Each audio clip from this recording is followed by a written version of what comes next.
All right, you guys, welcome to book review. I think this is 40, but it might be 39. I don't know, I'll have to check.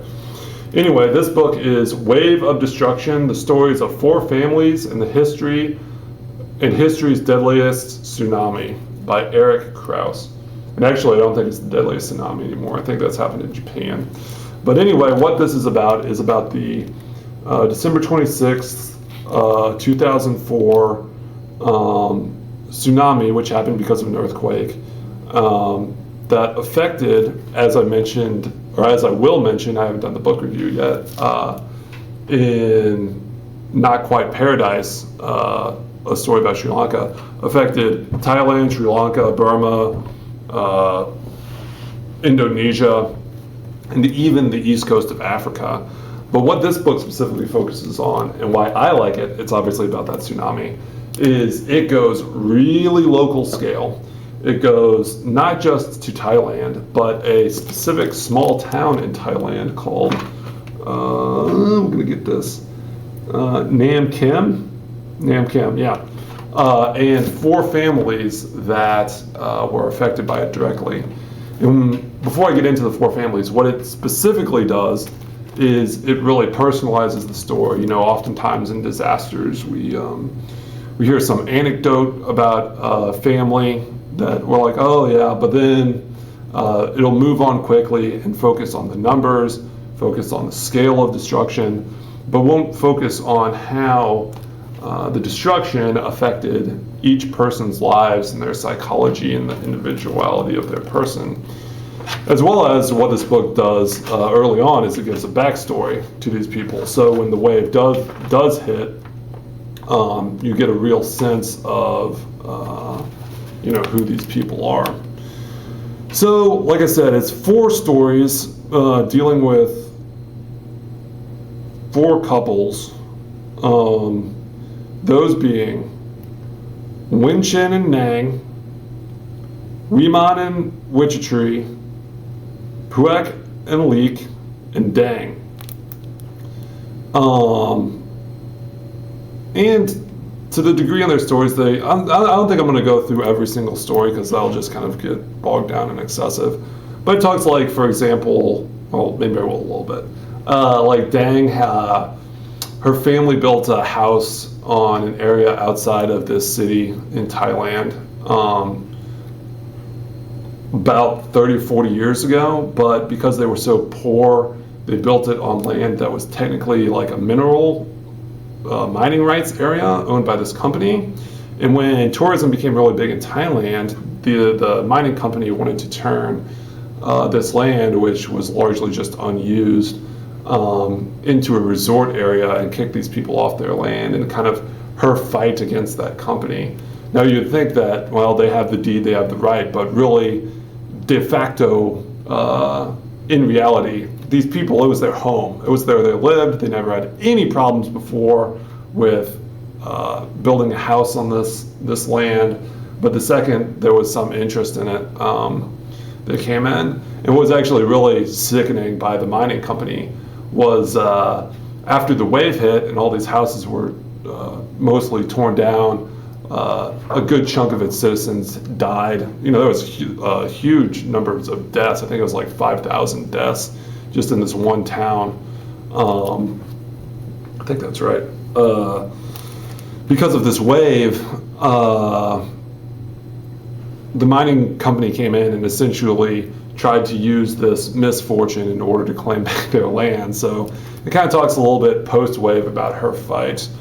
Then there's also, and which she, I think, eventually won. She had to go to like reporters in Bangkok and a very high level. Then there was Puck and Leek. Puck, kind of his backstory was he was a hard-scrabbled bad boy, blue-collar fishing person who visited a lot of prostitutes, all that kind of stuff. But changed his ways for this Leek, became really prosperous. But then, in a car crash, lost his eyesight, and their fortune all fell apart because as wealthy as he came by Thai standards, he was still a working man. and so he couldn't. He made his wealth by fishing, by going out and fishing these boats. And when you lose your sight, you can't do that anymore. So they became almost destitute, but then became masseuses. And actually, the way that was really interesting about the wave was, and what they mentioned in the book, is when the wave came in, Leek Splatter Eyesight had to lead Puck out of the wave with all he could hear was the crashing and the screams, but he couldn't actually see this wave coming at him, even if it was even when it was a few feet away. Now at that point, it was probably at the roar of a jumbo jet, but I mean, that was really interesting, and how they were able to survive that. And then they went on to kind of talk about their kids and how they had to go everywhere to find their kids. And I'm trying to think what else, kind of how that ended. But anyway, that was a really good story. And then there was Weemon and Wichita. Weemon survived another tropical storm when he was a kid. Now, this wasn't a tsunami. Actually, the day this tsunami happened, because it was earthquake driven and not storm driven, was a blue day. There was not a cloud in the sky, but there was this huge tsunami that hit. But this Weemon survived a tropical storm on the other side of the Gulf when he was a child that killed his father. And then his stepfather, about 15 years later, was also killed by a gangster in this town. This Nam Kim being an old mining town, as I mentioned in the Puck story, and very kind of hard scrabble, even though it's kind of become a resort town now. But, you know, back in the day when it was a tin mining town and when it was a fishing town, it was kind of hard scrabble. And so, despite the fact that it was hard scrabble and he lost his father and his stepfather in these two incidences, he was actually very much a mama's boy and protected his mom. But then he found this girl, Witch Tree, and I think their story is, let me go here, 47. I think their story was the one that he went into Dharma, maybe?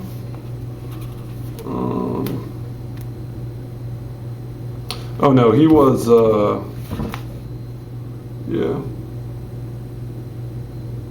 No, that was the other one. But anyway, he was, I think, like a fruit vendor, and they lost their kid. They lost one of their two kids, and it was real tragic. What was really sad about the book was sort of the horror of the immediacy, but then the very melancholy nature of the post-tsunami, looking for family members, looking for victims, finding out which ones have died, which ones haven't died, and with the ones that have died, the ones where they can recover a body and have a correct funeral, that primarily being a funeral pyre. They cremate their bodies in Thai culture, which kind of provides closure, versus the ones that couldn't, that lost their family, that feel that their spirit kind of will be out there forever. And then the last one was Wichin and Nang. And he was is he the Thai kickboxer? I don't know. Oh no, he was the one that was from like an agricultural community of like 12 kids, kind of in the interior of the isthmus. So, I mean, close to the coast, but not close enough that his family would have been affected by the tsunami. But he essentially moved to that area when he was like 16 or 17 in order to make some money, because his family was so dirt poor, you know, agricultural people in Thailand being very, very poor. And Nang, who came from northern Thailand, went to Bangkok, actually didn't become a prostitute, but became a house servant where she was beaten, but then got out of that circumstance and then went with her uncle down to Nam Trang because she found the sea exotic. Being from northern Thailand, they have no ocean up there, so just kind of on a whim. And then her and Winchin met, fell in love. And then I think Winchin was the one that he actually went lobster diving and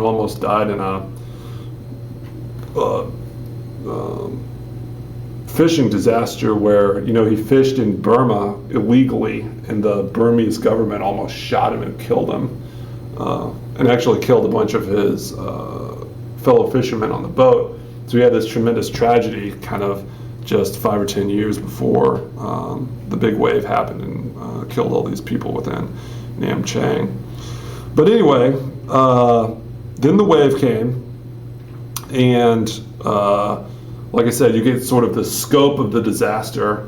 Really the three kind of, well, it wasn't just three, but there was the communities that were directly affected, so that being in the south where Puke and Leek worked, some of the resort areas, they worked as masseuses, or the town of Nam Trang itself. That was all the houses that had blown down. But then the two areas that were kind of locales for the book outside of that was a hospital, which was inland, and this one Buddhist temple where they sent all the dead. And what was most striking about that was just the pure numbers. They said at the temple, they just had bodies everywhere, and families, is just swamped with both the deceased and families looking for the deceased. And being in Thailand where it's hot, bodies would obviously rot very quickly, so families were really intent on finding their family members while they could still be recognized. That was just insane. And then the other thing that they talked about was this hospital, which by Western standards would be almost like a clinic. I think they had like 7 doctors and maybe like 30 or 40 nurses. And how this hospital, because it was small and because there would occasionally be like traffic accidents that would have like large numbers of vehicles, they actually planned for mass injuries. But the problem being, when they thinking mass injuries, they were thinking like 30, 35, 40 people, not like 3,000 people that eventually happened during this time. And what really struck me about the hospital was how people acted with courage. Well, not everyone did, but most of the doctors and the medical staff acted with courage, even in times of dire stress. That's really admirable. Now, on the other hand, one of the things that they mentioned in the towns, this is in the hospital, but in the towns, is all the looting that went on. And as I mentioned in the Dang story, like the mining company tried to take over the section of the town that she lived in, which was kind of off to the side a little bit. But also just like the looting. And then there were even cases where people would like report a false wave, so everyone would move out of the beach area, out of the main part of town, up into the hinterlands, and then the thieves that reported these would go on and rob it while everyone was gone, which is just sick. But the hospitals themselves were really good.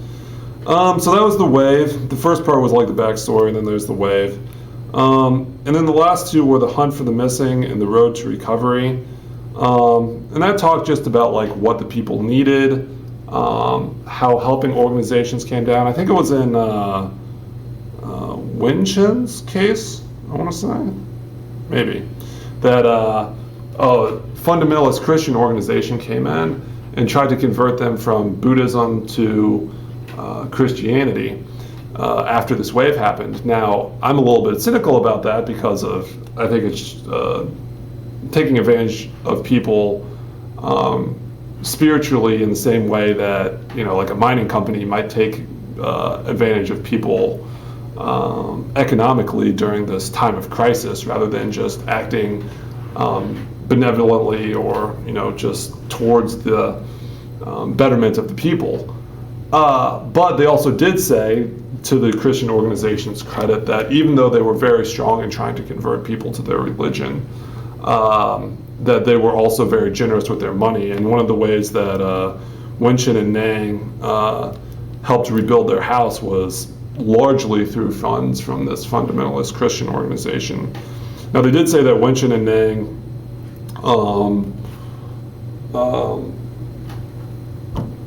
did convert to Christianity for a while, and Wenchen was more the guy, was more willing to convert than Nang was, Nang having a stronger Buddhist background.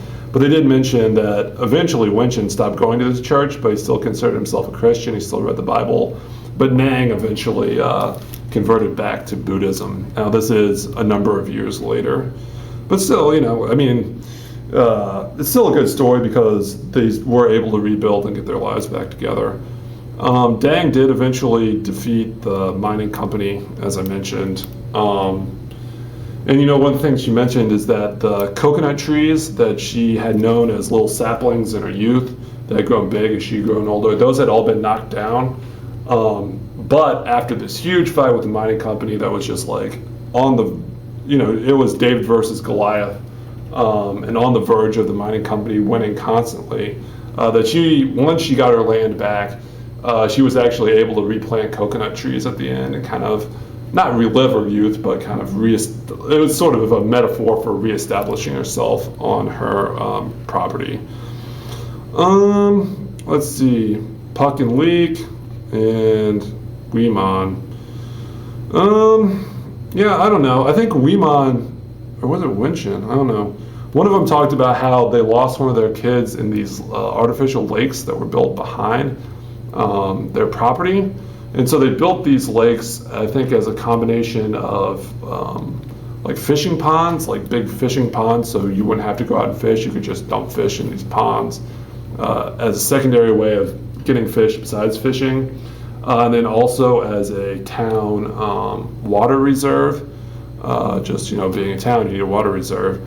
And so they mentioned that Weemon actually had to contact the local governor in order to drain these ponds because he felt that his daughter, who had died, sadly, tragically,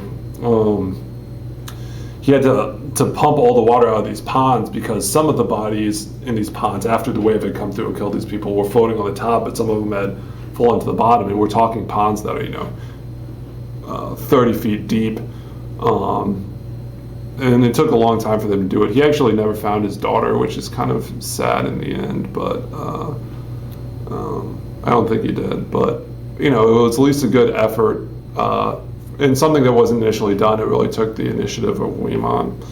He was also or was it Wenchen? I don't know. I'm getting these stories confused now. He was also the one that's asked that rather than just pure material effects come into the town, that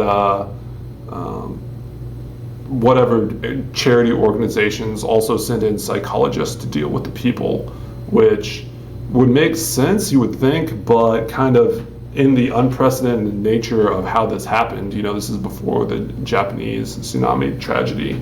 A lot of people were just sending money and sending material goods. So he was the one that really spearheaded the psychological end of getting the people back on track in this small Thailand town. That's about it. Really, I know I've kind of gone wonky with all these different characters, but what really made this crazy book was just how wrenching it was. It really, it got in there and grasped you just in the immediacy of the stories, in that it took its time to develop its characters, to talk about what these people's lives had been. They weren't just faceless name in the brush. And I really think that did a better job of covering it than just kind of a broader perspective. I think in a broader perspective, obviously these are only 4 stories, and you could have gotten more stories in, but it wouldn't have had the emotional appeal. It wouldn't have had the real striking depth that this story does by focusing on such a small level. Anyway, yeah, highly recommended. Kind of different. It's not really a travel book, even though it focuses on an area that is very high tourist area. But anyway, yeah, if you want to know more about the 2004 tsunami disaster, and specifically kind of the stories of 4 families and how it was affected, I would highly recommend this book. Wave of Destruction, the story of 4 families and history's deadliest tsunami, by Erich Krauss. All right, you guys, I'll try to get some more of these up later. See ya.